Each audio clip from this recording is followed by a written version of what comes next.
విడు మొరటోడు అని వాళ్ళు వీళ్ళు ఎన్నెన్ని అన్న పసి పిల్లవాడు నవ్వాడు.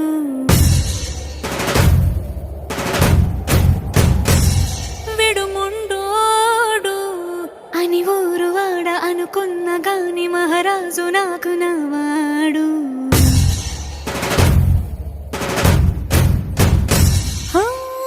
మాట పెడుసై